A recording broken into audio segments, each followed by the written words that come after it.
Some stories don't begin with flowery words or end with hugs of joy. They begin in the most desolate of places, in the middle of a barren desert, where death lurks beneath the scorching sand, and loneliness is sharper than a knife. Imagine standing in the middle of a vast land, with no trees, no water, only the howling wind that curses lost souls. And at the very end of that harshness, a creature that seems weak fights against fate with a will that is suffocating. But this is not just a story of survival. It is a journey of scars, not in the skin, but deep in the soul. A story of betrayal, courage, and above all, the power of letting go to find freedom. Have you ever felt like you were stuck in the desert of your own life? Lonely, tired, and seemingly with no way out. But sometimes, just when you think you're about to collapse, the magic happens, not from somewhere far away, but from within you. Before we continue, I'm curious. Where did you find this story? From a recommendation? A casual glance? Or was there something about the title that caught your eye? If this story resonates with you even a little bit, hit subscribe now, because tomorrow I'm going to tell you a special story, one that might make you look at the world in a whole new way. Are you ready? The desert wind whistled through the red cliffs of Red Rock Canyon, where the sun was a red-hot knife, burning the flesh of any creature that could not hide. It was a land where life and death were separated by a breath. In this harsh place, a cruel scene was unfolding. A skeletal Mustang, its hair matted with sweat and dust, tied to a large rock with a rough rope. Its legs trembled, its body smeared with dried blood from unhealed wounds. The ruthless cowboy Jeb Crowley stood there, his eyes cold as steel, without mercy. He spat on the ground, turned, and walked away, leaving the horse named Sable to face its cruel fate. "You're worthless," Jeb muttered, his footsteps blending into the howling wind and the eerie howls of the wolves that prowled nearby. Sable gasped, her tired eyes clouded with fever and exhaustion. Her ears pricked up, catching the sound of light, deadly footsteps approaching. Wolves. Desert wolves with eyes like burning amber, fangs protruding from muzzles of white foam from their fierce hunger. They moved in packs, circling their helpless prey, waiting for the moment they collapsed so they could pounce. Have you ever felt trapped like that? In the middle of a harsh life, with no way out, no one to help? A moment when you knew you were about to collapse, but still held on to a tiny shred of hope, even the tiniest miracle. Sable closed her eyes, bracing herself for death. Not because she wanted to give up, but because her body was so exhausted that it could no longer hold on. But just as the darkness nearly swallowed her soul, a miracle happened. A shadowy figure emerged from the horizon, blurred by the rising heat. At first, it was a speck among the sand and rocks, but then it grew more distinct. It was not a predator. It was not another cowboy coming to finish it off faster. The man walked slowly, unhurriedly, as if he feared nothing in this place of death. He was a solitary figure, his cloak covered in red dust, his wide-brimmed hat obscuring his face, revealing only a cold gaze that seemed to penetrate the soul. The wolves began to growl, baring their fangs in menace, but the man did not stop. He lifted a nearby log, not a fearsome weapon, just a dry, rotten branch. Yet, as he advanced, the wolves backed away, their eyes wavering between hunger and some invisible fear. They roared one last time and then left, disappearing into the darkness as if they had never been. The man stood silent before Sable for a long moment. His eyes and the horse's weary gaze met in an eerie silence. There were no words, no cheap pity, just two souls, both abandoned, recognizing each other in their utter loneliness. Why did the man stop? What kept him from running away like everyone else? Perhaps because sometimes the most wounded souls are the ones who know the value of not abandoning others. And that's where the story begins. Not about death, but survival. Not about weakness, but about the resilience hidden beneath the deepest wounds. Do you believe in fateful moments like that? Moments that can change your life forever, just because someone didn't turn away? The desert wind still howled behind her, but beside Sable now there was more than a gasp of despair. Before she stood the mysterious man, his gray eyes as cold as the ashes of a great fire, the eyes of someone who had seen too much loss to believe in anything simple. He bent down, his hand calloused and rough from the years, gently touching the rope that bound the horse's neck. Elias Gray, that was his name. A lone nomad, living in seclusion in this desolate land, a place no one came to unless they were running from something. And Elias was that man, running from the memories of a brutal war, where the scars on the flesh hurt less than the cracks in the soul. He said nothing as he cut the rope. There was only a brief hiss of the blade, and then silence returned, heavy as the desert sand that covered everything. The horse collapsed to the ground immediately after, its legs no longer able to support it. Elias looked at it, not with pity, but with deep sympathy, as if he could see himself in that thin, exhausted form. Have you ever felt like you were tied to the wounds in your heart? Invisible pains, but weighed more than any rope? Elias did not leave Sable there. He used all his strength, trying to pull her up onto a rough plank tied to the back of his old mule. The journey back to his small hut seemed endless. It was not a real home, just a dilapidated shack on the edge of a forgotten oasis, a place where life remained in a land of death. But for Elias, it was the only place he could call home. And today, it was not just for him anymore. In the early days, Elias had almost doubted that Sable would survive. The horse lay still, breathing weakly, eyes empty as if it had given up all hope. But Elias did not give up. He knew that feeling, the feeling when you think there is nothing left to fight for. He had been there too. And that was what kept him from turning away. Elias had no modern medicine, only the ancient remedies he had learned from the natives during his years of wandering. He crushed yarrow leaves to stop the bleeding, boiled echinacea root to fight infection, and massaged Sable's body with a herbal mixture that smelled pungent but warm as a mother's hand. Day after day, Elias persevered. He not only healed the wounds on his skin, but whispered words not just to the horse, but to himself. You can't give up, neither can I. Have you ever had to remind yourself that?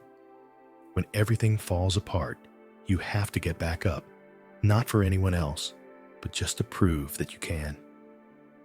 One morning, as the dawn reddened the sky, Elias was busy cleaning a wound when he felt something strange, a slight movement. Elias stopped, looked up, and saw Sable's eyes opening, no longer cloudy, but a glimmer like a small flame in the darkness. Sable blinked, breathed deeper, and tried to move. For the first time in days, Elias laughed, a sound unfamiliar to himself. It was not a laugh of victory, but of relief at seeing another soul who had decided not to surrender.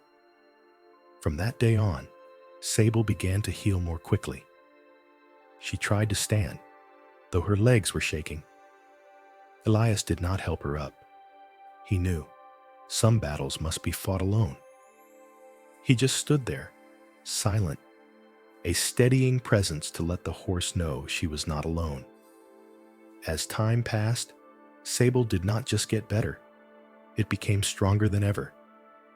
The muscles were firm under the healed skin, and the eyes were full of life and faith. But the most miraculous thing wasn't Sable's recovery. It was Elias's recovery. He didn't realize it right away, but every day he cared for Sable. The scars in his heart slowly healed. He began to believe something he had long lost, that sometimes, to heal yourself, you need to help others first. Have you ever felt that way? That in trying to save someone, you find yourself? And that's how a man who seemed dead inside, and a horse who seemed doomed, found hope in the middle of a barren desert, not because they were perfect or strong, but because they refused to give up, even if it was just a glimmer of hope. Because sometimes, the only thing we need to keep going is to know that someone is still there, not walking away. Peace is sometimes just a temporary moment, as fragile as a grain of sand slipping through your fingers in the vast desert.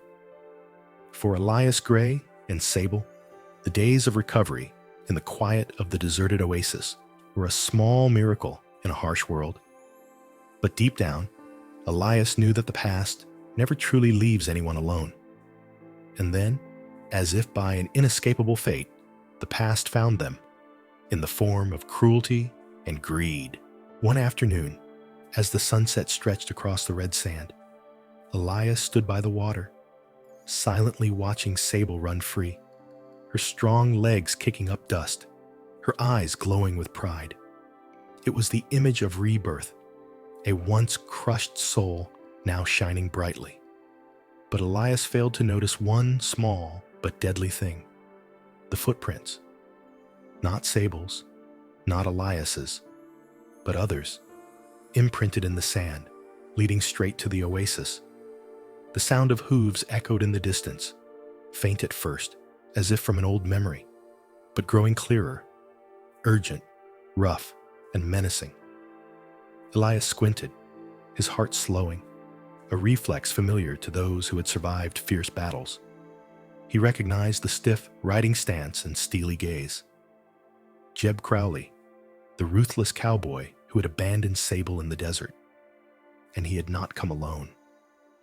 The three men on horseback surrounded Jeb, rifles in hand, eyes as cold as vultures on a carcass. They stopped before Elias and Sable, dust swirling around them like a small storm, a sign of a larger storm approaching. Jeb spat on the ground, a sneer on his lips. "I came to take back what was mine," he said, his eyes fixed on Sable, who stood beside Elias, ears pricked, muscles tense as if sensing danger. Elias did not answer right away. He knew that any word he said now would provoke violence. But he also knew one thing more certain: he would not let them take Sable. "This horse was never yours," Elias replied, his voice low but firm. "You left her to die. She chose to live, and she did not choose you. Have you ever faced such a difficult choice? When silence might keep you safe, but speaking up was the only way to protect what mattered?" Jeb laughed, but it was not a laugh of humor, but of someone unaccustomed to being challenged. He signaled to his companions, and in a flash, the guns were pointed at Elias. Elias was not a man to be cowed. He had lived through brutal battles where courage was not the absence of fear, but the fear that came with it. He had no gun, only a small dagger at his side, and, most importantly, faith in Sable. When Jeb shouted the order to seize the horse, Elias acted first. He threw a handful of dry sand into the face of the nearest underlying, stunning him. In the chaos, Elias charged, his dagger flashing in the late afternoon sunlight, fast and precise. Sable did not stand still. She charged like a wild storm, her iron hooves slamming into another man's chest, sending him sprawling to the ground. A scream of pain rang out, mingling with the pounding of hooves and the deafening crack of gunfire. Have you ever felt that moment when everything slowed down? When adrenaline flooded your body and you were aware of every detail around you? Elias felt it now. He was not fighting alone. He and Sable were a team, a bond that transcended the boundaries between man and beast. The battle lasted only a few minutes, but it felt like a lifetime. Dust and sand swirled, blood staining the yellow sand. Finally, Elias was left alone facing Jeb. Two men with two opposing philosophies. One lived by control and cruelty, and the other found strength in compassion and freedom. Jeb drew his pistol and aimed it at Elias. But before he could pull the trigger, Sable struck him like lightning. Her back kick caught Jeb's gun arm, sending the gun flying from his hand and crashing to the ground. Elias didn't miss his chance. He lunged forward, knocking Jeb to the sand. His eyes no longer those of a man who had been afraid, but of a man who had found himself. Elias didn't kill Jeb. He didn't need to. Jeb's defeat was not in the physical wounds, but in the fact that he could not control what was not his.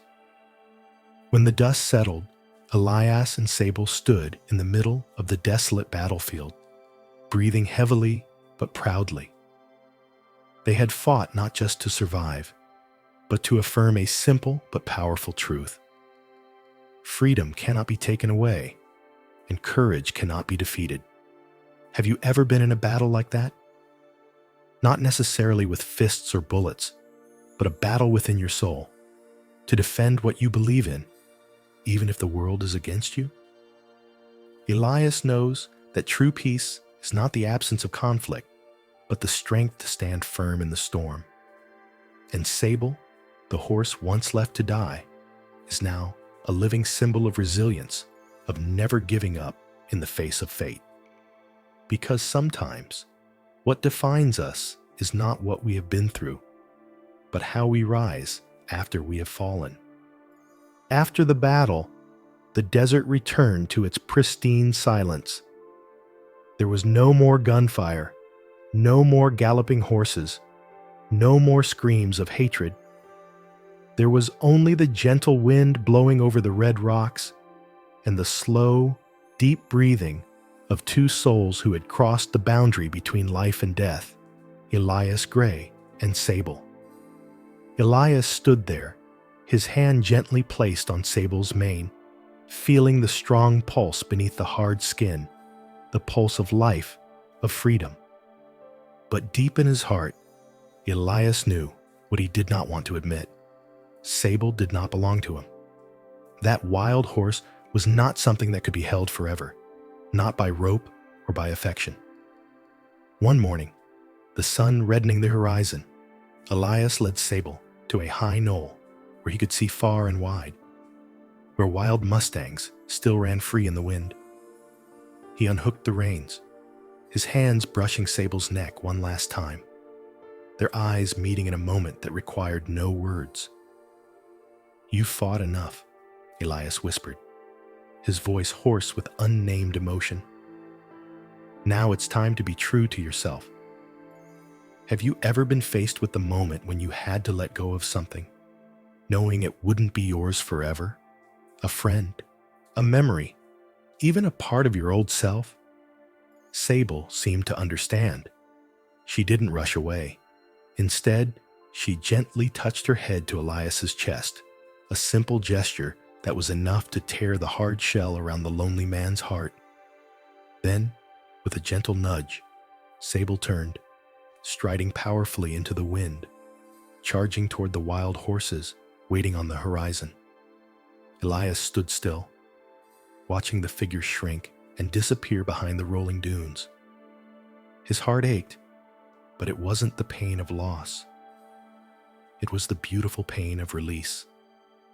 release for Sable and himself. Every time Elias looked out into the vastness of the desert, he no longer felt lonely. He felt free. He felt the strength of resilience. And he understood that friendship wasn't measured by distance or presence, but by memories that were imprinted indelibly. Have you ever realized that sometimes true love is when you dare to let go, to let someone or something find their way? Elias continued his life in the desert, no longer the loner he had been. He didn't need Sable by his side to feel connected, because every gust of wind, every step on the sand reminded him of the journey they had taken together. Years later, people still tell of a lonely man living in the desert and a wild Mustang that changed his life. But Elias doesn't need anyone to remember his name. What matters most is the legacy they left behind, a story of courage, healing, and the unyielding power of freedom. Because in the end, freedom is more than running without barriers across vast lands. Freedom is knowing who you are, accepting the scars on your body and soul, and still standing tall. What about you? What's holding you back? And do you have the courage to let go, to find true freedom for yourself? As the story of Elias Gray and Sable comes to a close, perhaps the most profound thing that remains is not the intense battles or dramatic moments of life and death, but the lessons of letting go, freedom, and the power of true friendship. We have all been Elias, stuck in old memories, afraid to let go, afraid of loss. And sometimes we are also Sable, hurting, lost, but still carrying a fire in our hearts that never goes out. Freedom does not always come from holding on, but sometimes from the moment we dare to let go. Have you ever wondered what in your life you need to let go of to find peace? Perhaps we do not always need a battle to win. Sometimes we just need a little courage to say goodbye. If this story touches your heart, please take a second to like. It's not just a show of support. It's your way of sending a little message that says, I get it, I feel it. How much do you think this story deserves on a scale of 0 to 10? Feel free to share your thoughts in the comments. Sometimes, simple words can connect with millions of hearts. And if you're hungry for more inspiring, soul-stirring stories, subscribe so you don't miss out on the next magical journey. Trust us, the next ones will be even more heart-wrenching. Are you ready for the next adventure? Let these stories be a part of your journey, because each one is a reminder that we can all find light, even in the darkest places.